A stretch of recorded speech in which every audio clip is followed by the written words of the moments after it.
Hi all. Today we are going to discuss about the vice president. Vice president అనేది second highest office అన్నమాట president తర్వాత. President అనేది first highest power ఉన్న officer. President తర్వాత vice president.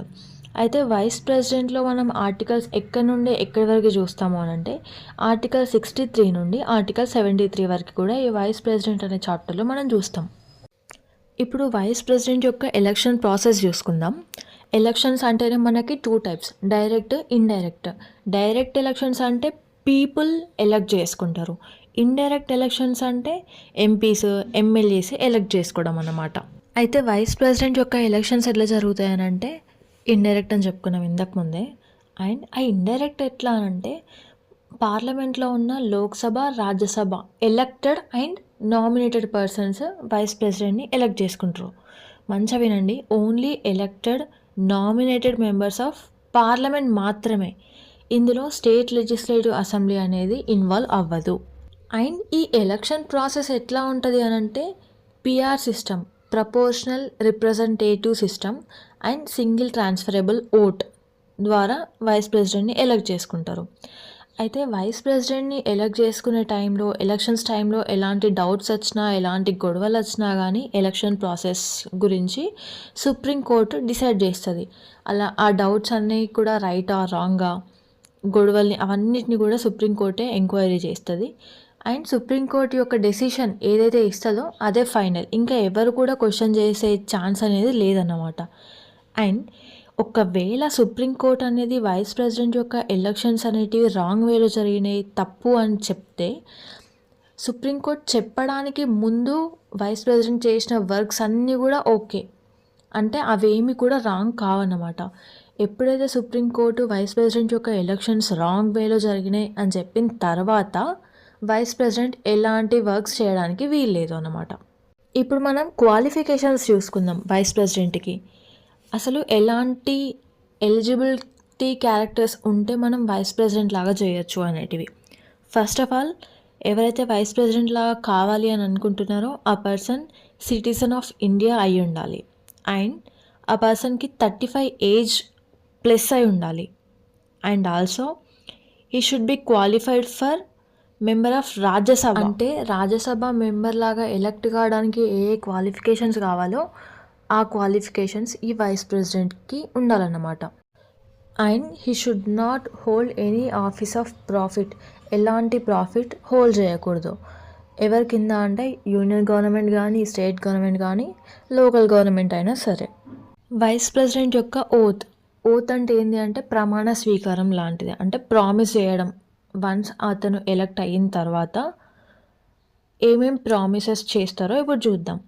వాళ్ళు ఏమని చెప్తారు అని అంటే ఎలక్ట్ అయిన తర్వాత, వైస్ ప్రెసిడెంట్ అయిన తర్వాత ఫెయిత్గుంటా, నిజాయితీగుంటా, లాయల్టీగుంటా అని చెప్పేసి ప్రామిస్ చేస్తారు. అండ్ ఆల్సో వాళ్ళ యొక్క డ్యూటీస్ని కరెక్ట్ వేలో చూసుకుంటా, కరెక్ట్ వేలో చేస్తా అని చెప్పేసి ప్రామిస్ చేస్తారన్నమాట. అయితే వైస్ ప్రెసిడెంట్ ఓత్ ఎవరి ముందట ఇస్తాడు అని అంటే ప్రెసిడెంట్ ముందట. Conditions of office. వైస్ ప్రెసిడెంట్కి కొన్ని కండిషన్స్ ఉంటాయి. అవేంటి అంటే first one, he should not be a member of either house of parliament and state legislative assembly. అంటే ఏంది అని అంటే వైస్ ప్రెసిడెంట్ అనే పర్సన్ లోక్సభకి కానీ, రాజ్యసభకి కానీ, స్టేట్ అసెంబ్లీలో కానీ మెంబర్ లాగా ఉండకూడదు. ఒకవేళ మెంబర్ లాగా ఉంటే కంపల్సరీ వెకేట్ చేయాలి. ఎందుకు అని అంటే వైస్ ప్రెసిడెంట్గా అయ్యిండు కాబట్టి ఆ హౌస్ నుంచి వెకేట్ చేయాలి. సెకండ్ కండిషన్ ఏంది అని అంటే ఎలాంటి ఆఫీస్ ఆఫ్ ప్రాఫిట్ని కూడా ఉంచుకోకూడదు. Next, term of vice president అంటే వైస్ ప్రెసిడెంట్ యొక్క పొజిషన్కి 5 years ఉంటుంది అన్నమాట. 5 years అయిపోయిన తర్వాత ఆయన దిగిపోవాలి వైస్ ప్రెసిడెంట్ యొక్క పొజిషన్ నుంచి. 5 years ఉంటుంది. అండ్ ఆల్సో ఒకవేళ వైస్ ప్రెసిడెంట్ రిజైన్ చేయాలి అని అనుకుంటే రిజైన్ కూడా చేయొచ్చు. బట్ ఆ రెసిగ్నేషన్ లెటర్ అనేది ప్రెసిడెంట్కి ఇవ్వాలి అన్నమాట. ఓకే. నెక్స్ట్ వన్, ప్రెసిడెంట్ని రిమూవ్ చేయాలి అని అంటే ఇంపీచ్మెంట్ ప్రాసెస్ ద్వారా రిమూవ్ చేస్తాం. బట్ వైస్ ప్రెసిడెంట్ని రిమూవ్ చేయాలి అంటే ఎలాంటి ప్రాసెస్ అవసరం లేదు. అంటే లోక్సభలో స్టార్ట్ చేసి రాజ్యసభలో ఎండ్ చేయడం అట్లాంటివి ఏం అవసరం లేదన్నమాట. ఎలాంటి ఫార్మల్ ప్రొసీజర్ అవసరం లేదు వైస్ ప్రెసిడెంట్కి. ఓకే, వైస్ ప్రెసిడెంట్ని ఎలా రిమూవ్ చేస్తారు అని అంటే ఫస్ట్ ప్రాసెస్ అనేది రాజ్యసభలో స్టార్ట్ అవుతుంది. లోక్సభలో కాదు, రాజ్యసభలో స్టార్ట్ అవుతుంది. అది కూడా ఎట్లా అంటే ఎఫెక్టివ్ మెజారిటీతోని, అంటే మెజారిటీ ఆఫ్ ద మెంబర్స్ అనేవాళ్ళు రిజల్యూషన్ని పాస్ చేస్తారు వైస్ ప్రెసిడెంట్ అద్దు అని చెప్పేసి. అది లోక్సభకి వెళ్తుంది. నెక్స్ట్ లోక్సభలో కూడా రెజల్యూషన్ని పాస్ చేస్తారు. ఎట్లా అనంటే సింపుల్ మెజారిటీతోని. రాజ్యసభలో వచ్చేసి effective majority or special majority, లోక్సభలో మాత్రం సింపుల్ మెజారిటీతోని పాస్ చేస్తారన్నమాట రెజల్యూషన్ని. అయితే ఈ రెజల్యూషన్ కూడా ఎప్పుడు పాస్ చేయాలి అని అంటే వైస్ ప్రెసిడెంట్ని రిమూవ్ చేయడానికి ఫస్ట్ ఆఫ్ ఆల్ వైస్ ప్రెసిడెంట్కి అడ్వాన్స్గానే నోటీస్ ఇవ్వాలి. ఒక 14 days ముందు మేము ఇట్లా తీసేయాలనుకుంటున్నాము, so and so the reason అని చెప్పేసి నోటీస్ ఇచ్చిన తర్వాత ఆఫ్టర్ 14 days వీళ్ళు రెజల్యూషన్ని పాస్ చేయాలి, ఎవరు? రాజ్యసభ మెంబర్స్. మనం వైస్ ప్రెసిడెంట్ యొక్క టర్మ్ అనేది 5 years అనుకున్నాం కదా. 5 years తర్వాత కూడా వైస్ ప్రెసిడెంట్ లాగా ఉంటాడు.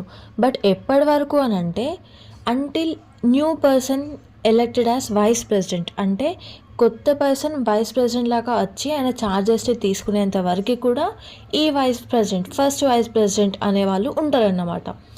యాక్చువల్గా అయితే 5 years, బట్ 5 years అయిపోయిన తర్వాత న్యూ వైస్ ప్రెసిడెంట్ వచ్చి ఛార్జెస్ని తీసుకునేంత వరకు కూడా ఈ ఎగ్జిస్టింగ్ వైస్ ప్రెసిడెంట్ అనేవాళ్ళు డ్యూటీలో ఉంటారన్నమాట. అండ్ వైస్ ప్రెసిడెంట్ అనే పర్సన్ కూడా మళ్ళీ ఎలిజిబుల్, అంటే ఇప్పుడు అమెరికాలో ఎట్లుంటుంది, ఓన్లీ 2 times ప్రెసిడెంట్ కావాలి అని చెప్పేసి ఉంటుంది. బట్ మన ఇండియాలో వైస్ ప్రెసిడెంట్కి ఎన్ని టైమ్స్ అయినా కానీ వైస్ ప్రెసిడెంట్గా ఎలిజిబుల్గా ఛాన్సెస్ ఉందన్నమాట. Next vacancy.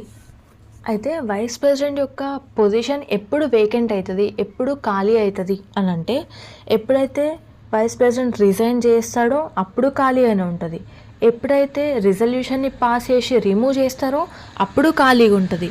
And vice president if ఒకవేళ చనిపోతే అప్పుడు కూడా ఆ పొజిషన్ ఖాళీగా ఉంటుంది. అండ్ అతని యొక్క 5 years టర్మ్ ఎక్స్పైర్ అయ్యిందనుకో, అంటే 5 years అయిపోయింది అనుకోండి, అప్పుడు కూడా వేకెంట్ ఉంటుంది. ఒకవేళ మనం ఇంతకుముందు అనుకున్నట్టు సుప్రీంకోర్టు వైస్ ప్రెసిడెంట్ యొక్క ఎలక్షన్స్ అనేటివి నలిఫై అని అంటే రాంగ్ ప్రాసెస్లో జరిగినాయి అని చెప్పేసి డిక్లేర్ చేస్తే అప్పుడు కూడా వైస్ ప్రెసిడెంట్ యొక్క పొజిషన్ అనేది వేకెంట్ అవుతుంది అన్నమాట. నెక్స్ట్ వైస్ ప్రెసిడెంట్ యొక్క పవర్స్ ఏంటివి, ఫంక్షన్స్ ఏంటివో ఇప్పుడు చూసుకుందాం. వైస్ ప్రెసిడెంట్ లాగా యాక్ట్ చేస్తాడు. ఎప్పుడు అని అంటే యాక్ట్ చేయడం ఇన్ ద సెన్స్ ఏంటి అని అంటే ప్రెసిడెంట్ యొక్క పవర్స్ అండ్ ప్రెసిడెంట్ యొక్క ఫంక్షన్స్ని ఇతను పర్ఫామ్ చేయడం వైస్ ప్రెసిడెంట్.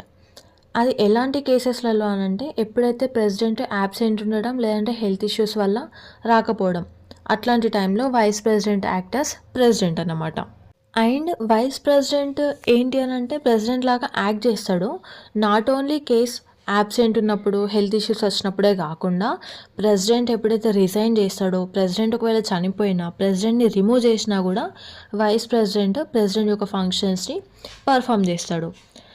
అయితే వైస్ ప్రెసిడెంట్ ఎన్ని రోజులు ప్రెసిడెంట్ లాగా వర్క్ చేస్తాడు అని అంటే మ్యాక్సిమం టైం వచ్చేసి 6 months అన్నమాట. అంటే 6 months లోపు న్యూ ఎలక్షన్స్ పెడతారు ప్రెసిడెంట్కి.